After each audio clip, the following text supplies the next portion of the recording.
My name is Brandon Vega, and today I'll be teaching you how to create a digital portfolio or of Google Sites. So, what you're going to want to do first is you're going to want to sign in. I've already signed in, so now I will type in Google Sites. And you're going to want to press on Google Sites. First one that pops up. And then, after this, it will bring you to this page.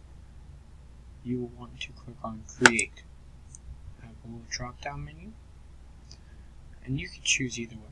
Classic Sites is good, and New Sites is good. Me, personally, I like the New Sites. There's a lot more options. You can share with others.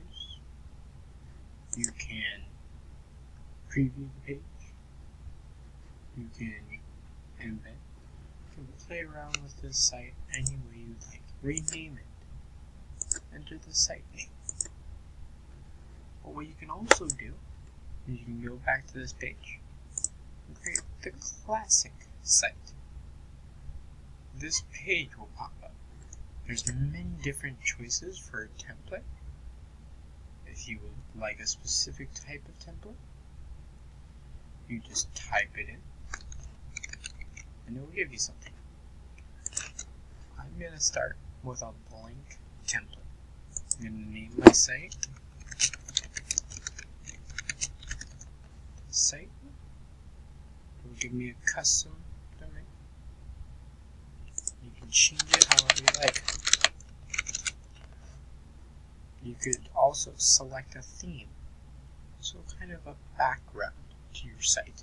I'm going to choose a treehouse.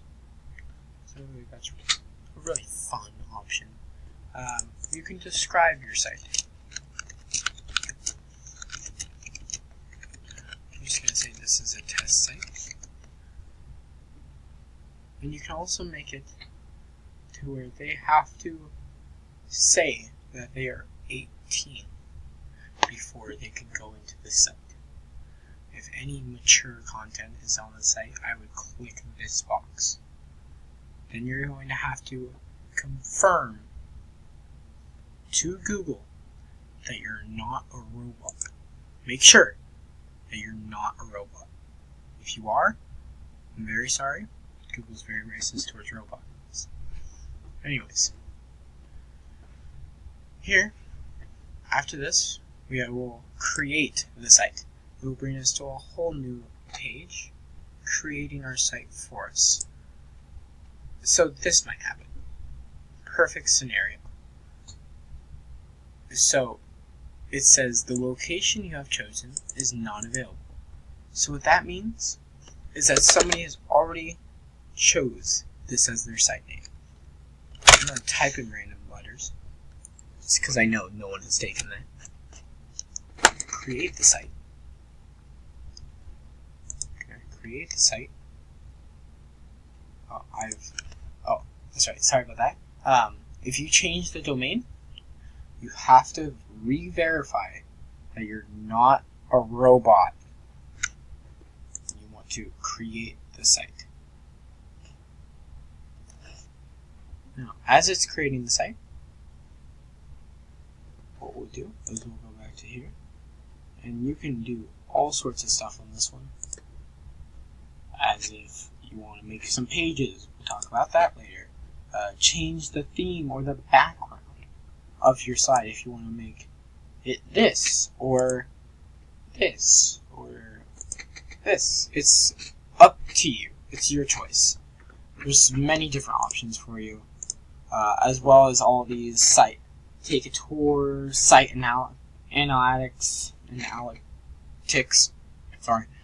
And you can undo something, redo something if you want. It's just like a Google document or a Google slide in a sense, but you're making your own website. Now we'll go back to the old site. Now this is actually very nice. I like this background. I feel that the new site is way better though, because this doesn't give you as much options as I would like. They have the sitemap where it has home. Any pages that you put on this website, it will immediately come onto this. You can create your own pages. Name your page. You can change what your page is. You can put it as a whole new page, or put it as like a subpage if you'd like to change that at all. This will put it either above the home page. If you look back here, it'll put it above the home page or below the home page. You can make some settings, sharing. You can share the site with people so they can edit it however they like. Thank you for your time. I hope you have